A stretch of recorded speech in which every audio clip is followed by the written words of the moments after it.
goodness, Games! You piece of shit. Thomas!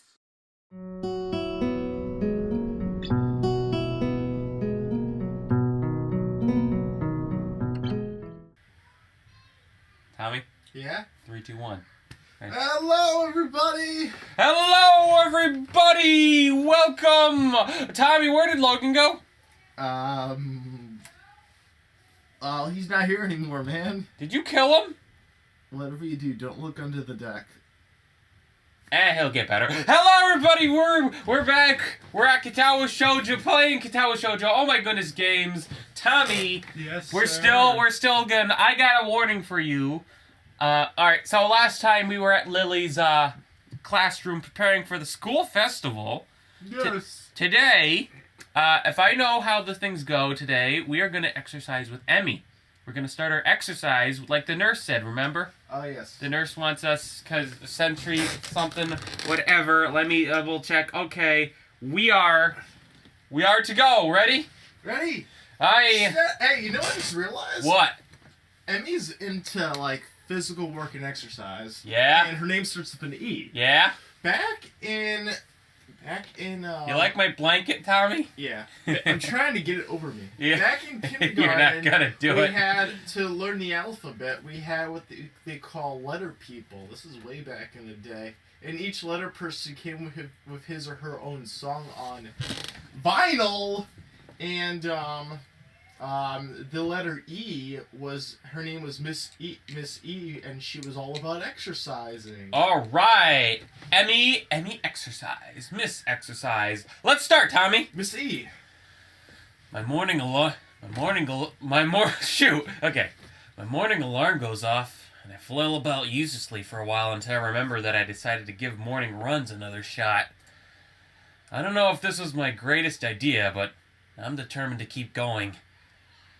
This is about my health, after all. Don't you remember, Tommy, when the nurse gave us this big serious lecture? Wasn't that crazy? Bobby G, stay determined. Wrong game, Tommy. In Dang fact, it. Hey, they both have the feels in it. yes. If anyone knows, we are in our era of feels where we're playing Katawa Shoujo and Undertale at the same time. Technically, at this point, we and Tommy have actually finished recording the Undertale playthrough, but everything's not edited and uploaded yet. As of this, we like to think ahead of the game. well, we're playing these two at the same time. Shout out to Game Grumps for giving us that idea. What? Well, didn't you get inspired by filming ahead of time by them because they do this? A lot of people do that in general. A lot of people. Movies. Did you know Tommy, you know when they make a movie, the movie's like done, like half a year before. That Like makes sense. at the most, a movie. That's just the and best that's way how to it do works it. with TV series too, right? Yes. It's like done a year. I remember there was a game that was finished for 2 years and just that was never even published. It wasn't published. They just sat on it while it was done. Why? I don't know, just for some reason. Let's keep going. Sure, things haven't been great lately for me, but that hasn't made existence so intolerable that I'm not going to try everything I can to stay healthy. Hisao, Tommy. We're back at Hisao. Hisao. Glass half empty. Besides, it's all about asserting some kind of control over this thing, right? Yeah, gain control. Yeah! Domination. If I can manage that, well, I can manage anything. At least, that's what I keep telling myself. Oh, come on there you go again. Half empty. Listen, Tommy. What? Click, click, click, click, click. I can't hear you. I can't hear the click over your clicking. Alright, hold on. Which one's that? Which one's my... There, hear it now? Oh, I can hear it now. Yeah. Once again, it would appear I'm not alone in my run. Emmy has apparently been here for some time. Looks like she's already worked up a good sweat. How do you know? How can you see that from this distance? Just when the hell does she come out down here anyway? Oh, it's you! I'm surprised to see you again. I don't remember my Emmy voice at all. You can always look back on the episode. I know, but I haven't looked back on it in a while. I've been doing Undertale stuff. I've been doing that. Now we're finally back here. Why is that? Well, not many people actually manage to come back for a second try. She frowns, seemingly annoyed by a passing thought. Like the rest of the track team, for instance. Still, it was only supposed to be a volunteer basis, so it's not that big of a shock. And I guess it's pretty early in the morning. A shrug, and suddenly appears that she's forgotten what she was talking about. The frown disappears entirely, and she seems to snap back to her previous train of thought. So, come on then! What? We're here. You're here to run again, right? Well, yes. So come on! I find myself suddenly grabbed and yanked onto the track. Things seem to be set on mirroring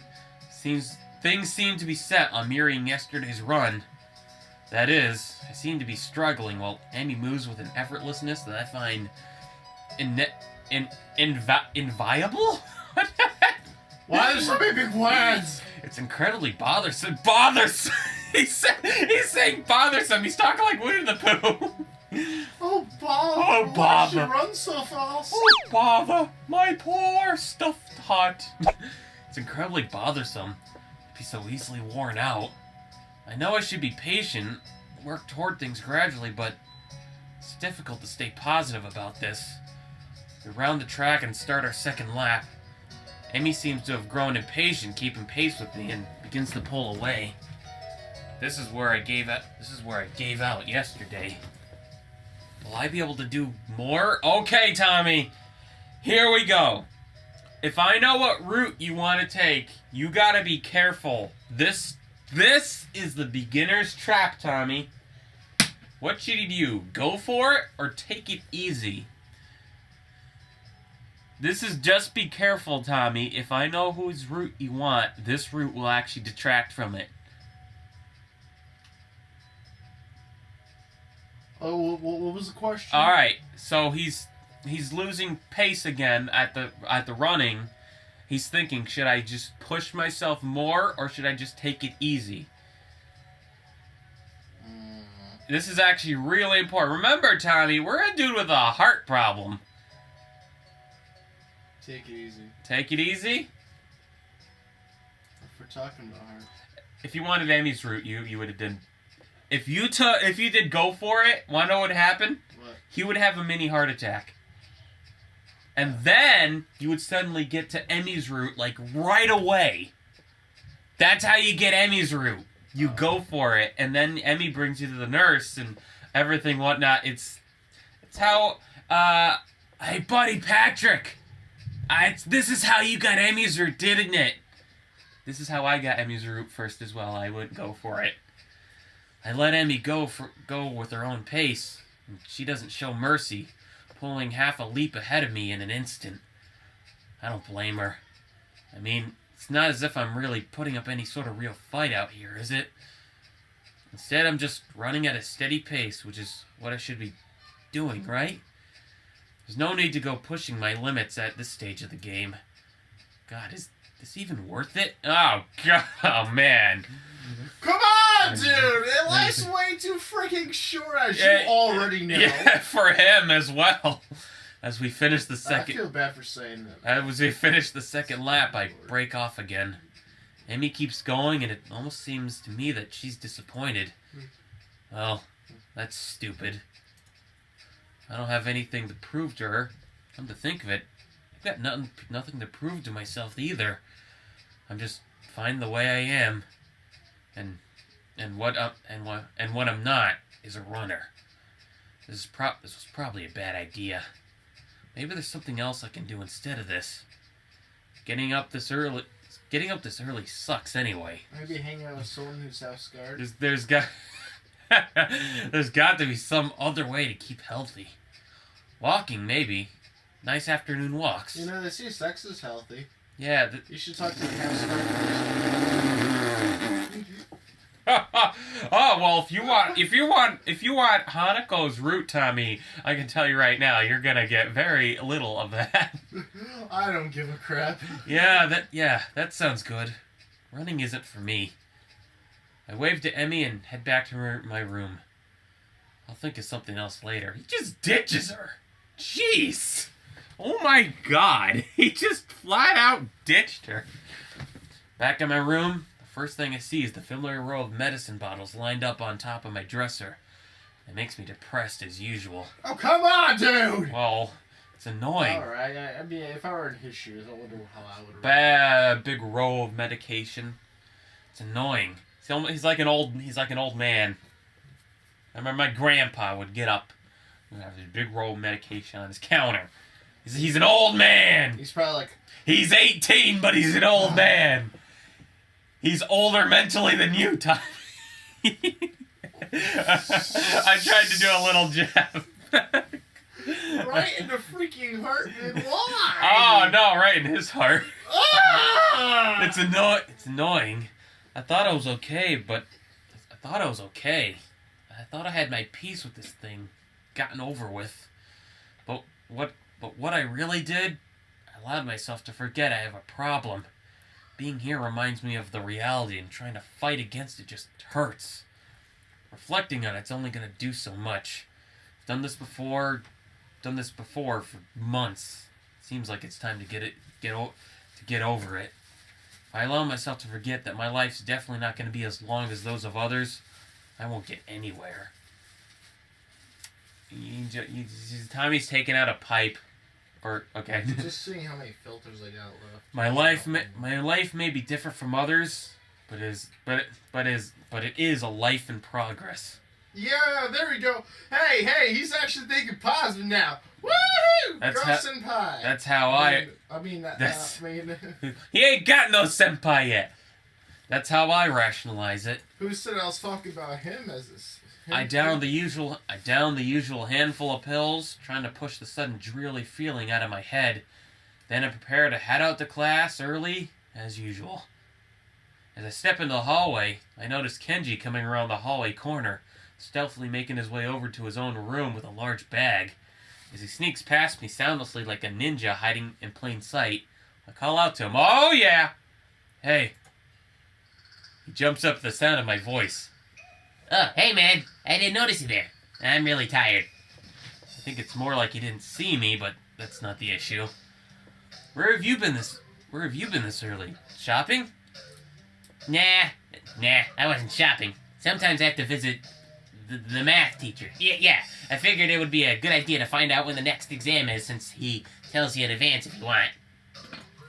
So, then, what's in the bag? I thought I'd go shopping while I was outside. I need supplies to continue the fight against the vast feminist conspiracy. Okay. Wait, didn't we just ask him? I thought you didn't go outside. I wear a hat now. I decide not to point out that he is not wearing a hat. An awkward silence settles between us, and then Kenji breaks it by pushing his door open slowly, releasing a creaking sound into the air that only makes the moment seem more awkward. He sets the bag down inside his room and then closes the door. I'm surprised you went out of your way to find a test date. Trying to take advantage of an opportunity to study is pretty diligent. I never study. I never study. Oh. I just want to know when the next test was. I'm still gonna take it. Duh. I need to know, so I know that day oh shit, okay. I need to know, so I know what day I can't afford to skip class. He usually sends out updates on the crap by phone, so I had to step out and check up on it. And why do you have to go out when you can get it on your phone? I don't carry a phone. Oh! I like this guy. Why? What do you mean you don't carry a phone? You mean you just leave it at home? Nah, I don't use phones. I don't have a phone. Phones. Nah, I don't use phones. I don't have a phone. Phones. I have no phone. Like this guy. You're missing. Just come on. Nah, I don't use phones. I don't have a phone. Phones. I have no phone. Why don't you have a phone? How can you not have a phone? No phone at all? No phone? I just don't like phones. Actually, I'm kind of scared of them. I don't know why. I just think it's some kind of repressed trauma. But basically, when I hear a phone, I get nervous. It's my darkest secret. I have two theories on it. Either I have some fear receiving some undefined, ominous, life-altering doom call, or I was beaten with a phone in the past. Beaten so badly, I can't remember it. Beaten in the head. Well, where else would I get beaten? Well, where else would I get beaten with a phone that would make me unable to remember it? The ass? Unexpectedly logical. I feel very depressed now. Sensing this conversation is more or less over, Kenji opens his door and prepares to go inside. Yeah, I'm going to sleep, dude. Have a good one. Class is gonna start in like 20 minutes. I already did something today. Too tired to go to school. Have you... Hey. Why, you just got done. Yeah, just get closer, it's fine. Hey, you need some lip balm? I accidentally bought two because I thought the store had started selling individual double A batteries. Thanks, but no thanks. Whatever, man. Seriously, I like voicing him. He thought lip balm was. Oh wait, he thought lip balm was individual batteries. He swiftly enters his lair. Finally, why didn't he just buy a 2-pack? Don't they have 2-packs of AA batteries? Yeah, it's like the lowest they carry. So why didn't he just buy a single pack of 2-pack batteries? I don't know. He probably just thought, oh cool, they're now sending them buying them individually. Can't miss this opportunity. Ah, damn it.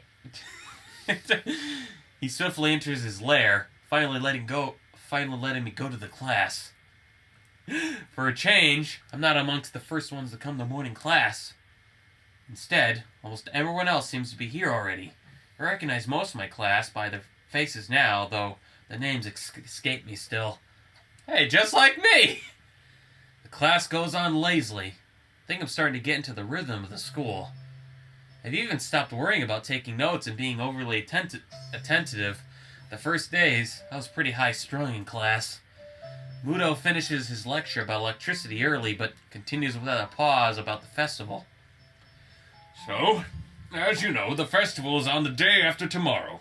I hope everyone's projects are going to be successful this year. Have a good time, but also come Sunday. Also come Sunday, please keep the meaning of this festival in your minds. Games and fried food! Everyone bursts out in laughter, and so do I. Yes, thank you, Mikado. Mikado. Misha's Mikado. Who's Misha? I forget which one's Misha. Misha's the pink hair. Oh, okay.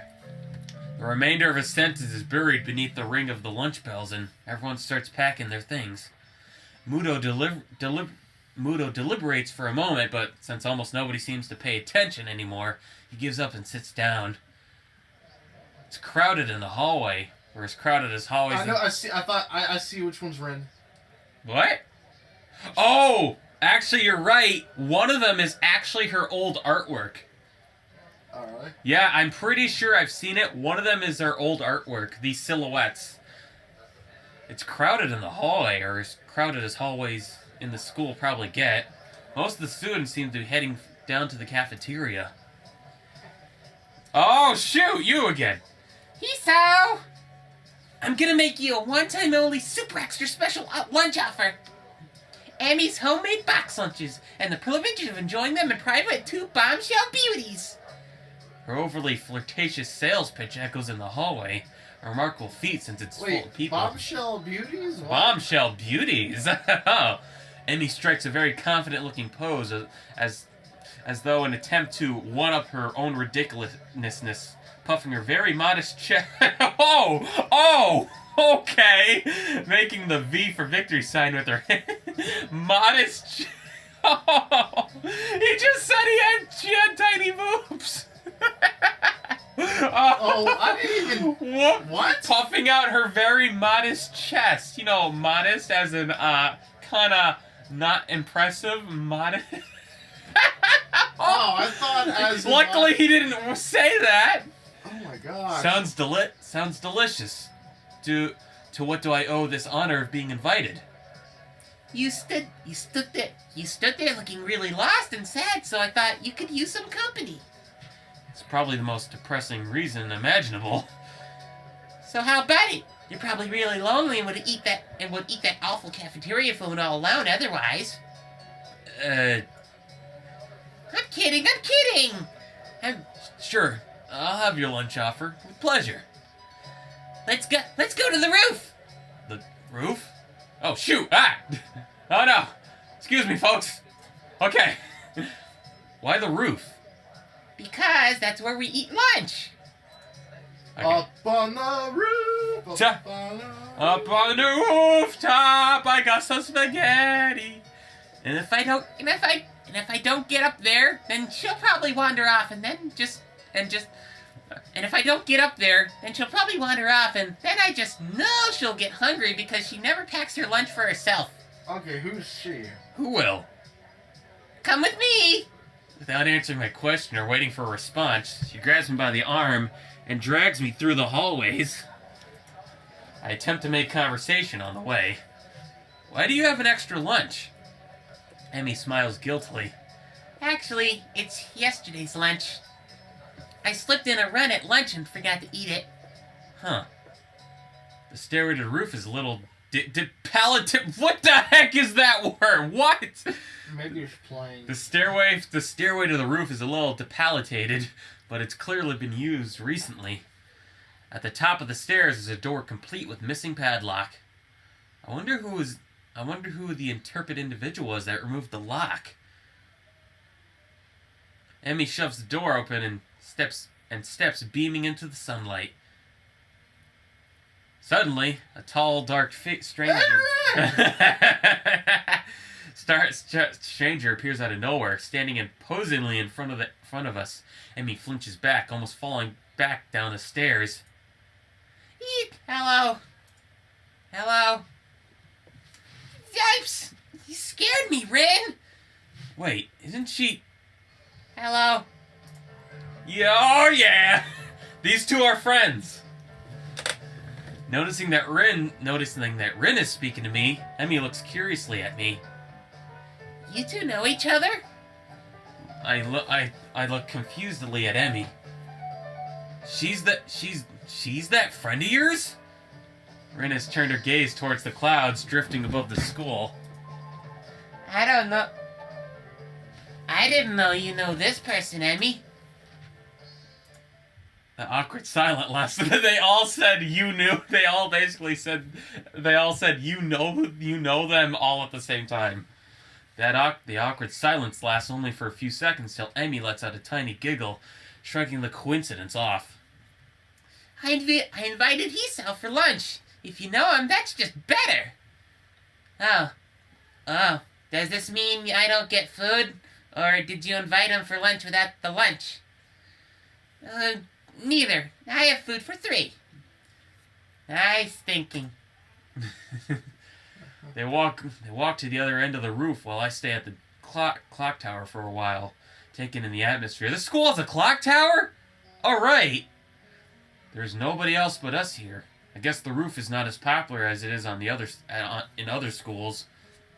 Look at Tommy. I just noticed. Look at this. It's like a quarry, chimney right there.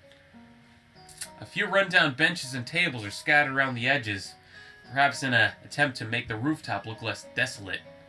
The small pebbles covering the roof rattle beneath our feet. I peek through the chain link fence to take a look at the school grounds and beyond. Students are strolling in pairs and groups around the quadrangle and at the cafeteria. Quadrangle.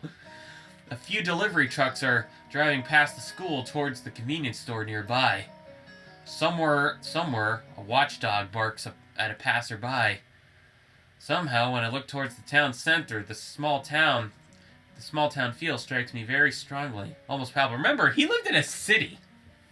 A city boy can't handle the country. The hectic lifestyle of big metropolises seems so far away and foreign here. Nobody has to run to catch a bus like their life depended on it, or get their senses overloaded by the neon lights and traffic jams. Overload. That sounds like hell. I feel surprisingly optimistic Good about thing to this. live in Vegas. Oh, Vegas is in the middle of a desert. You're in the middle of a desert.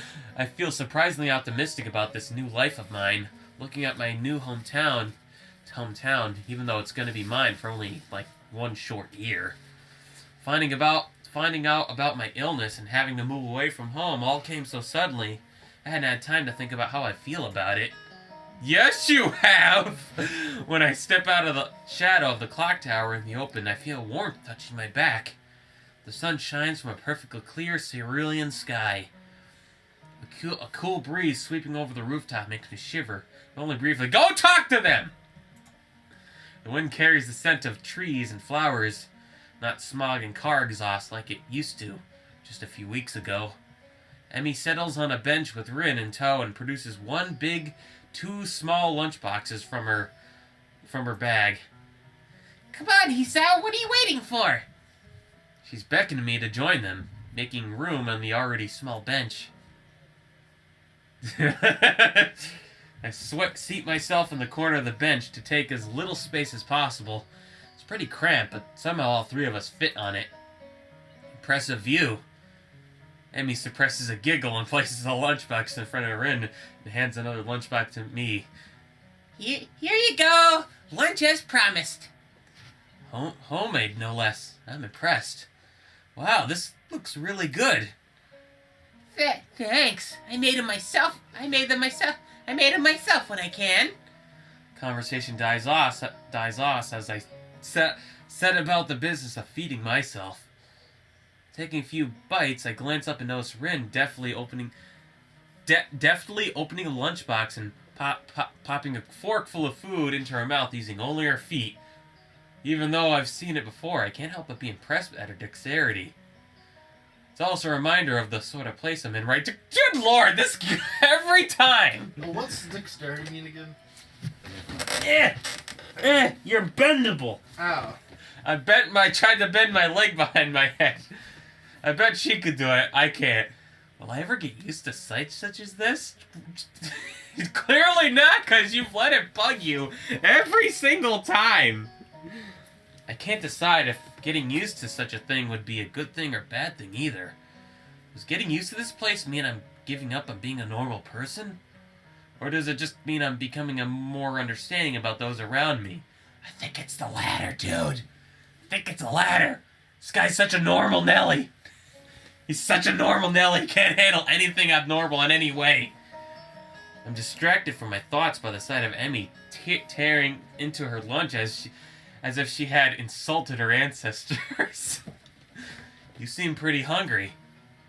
Emmy looks up, mouth half full, and swallows before nodding. Which is great because when I burn some Wait, she swallowed it. So she's not talking. Alright, hold on. So, Which is great because when I burn, because then go back. I didn't hear the other part. Okay, fine. my morning runs always works up an appetite. Which is great because then I burn up through lunch pretty quickly. Helps me keep my girlish figure. What would happen if you lose it? Would you become a man? I very nearly choke on my lunch trying not to laugh. It's a Oh, shoot. It's a figure of speech. Does your figure have to run in the mornings too? Oh, look at her smile. She knows she's being sly. Do you always talk like this? Talk like what? Like what? I think that answers my question. Never mind. So, I struggle to think of small talk and settle into an obvious question. Dude, you've had lunch with like three groups of girls already. Tommy's doing better than you. What's he talking about? I've been hanging around the feminine ever since I was a little freaking I'm joking. Jeez. How'd you two meet? Ren seems content to let Emmy answer this question. someone in the housing department thought we'd complement each other, so we were assigned rooms next to one another. Compliment each other? Oh. Like shoes in a suit. Huh? Emmy giggles at my confusion. Do you get it, Tommy? They complement each other? Alright, they're gonna explain it. Put us together, and we've got all our limbs. Get it? So I started helping Rin get ready in the mornings, and that was that. I mean, you can't help someone get dressed every morning and not get along. Or, like if we think have empty, put them together and they have no limbs at all. Oops. Whoopsie daisies. I see. Rin chooses this moment to interject. I have trouble with shirts. Right, that seems fairly obvious. Really? Really? Kind of? It seems Right, it does? Red, you are a clown! This isn't helping, but at least Emmy seems to find the whole thing funny. That, combined with the fact that Rin is generally curious, makes me slightly better and yet confused. I mean, you've got no arms.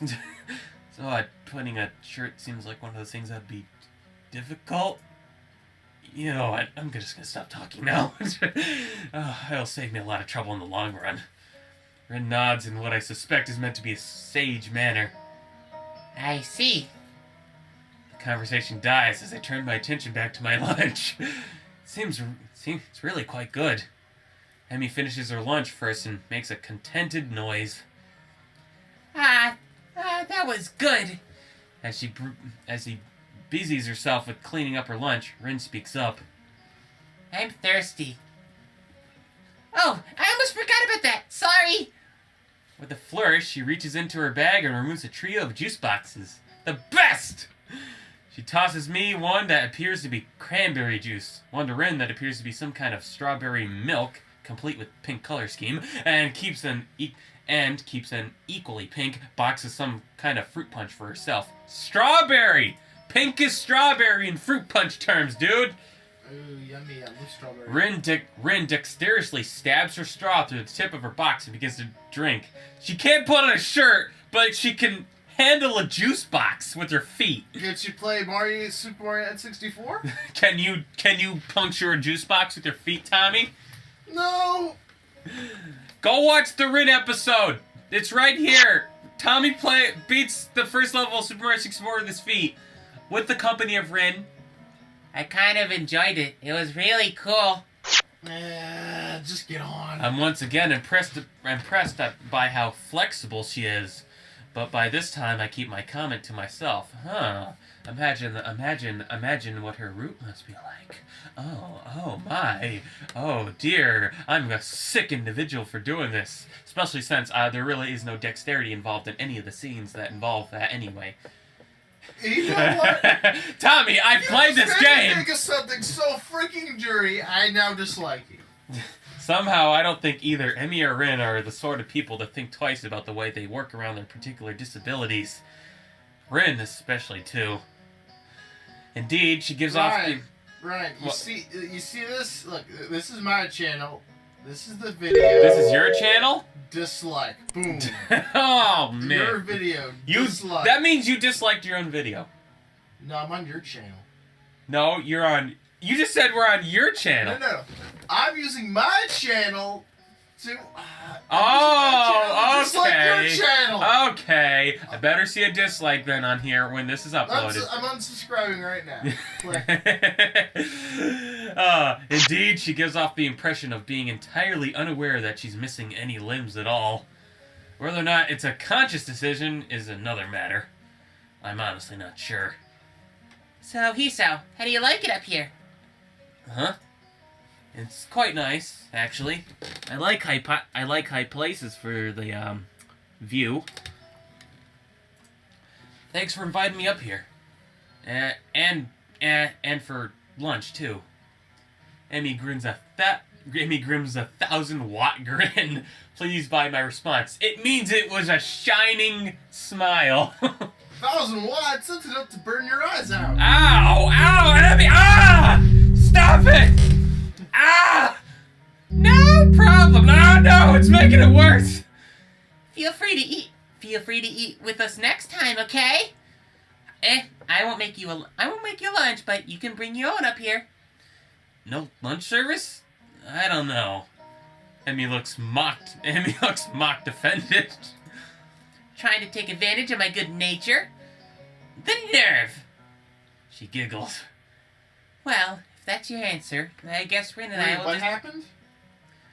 He was like jokingly saying that he won't come back up because she won't make him lunch the next time.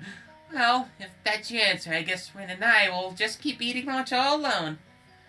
I am suddenly assaulted by the most heart-rendering puppy dog eyes I've ever seen as Emmy pouts. Kidding! I was kidding! I'd love to eat at lunch up here again. Good location, and the company is okay too. Emmy frowns a bit at my declaration of okay, but seems happy enough that I've accepted her invitation.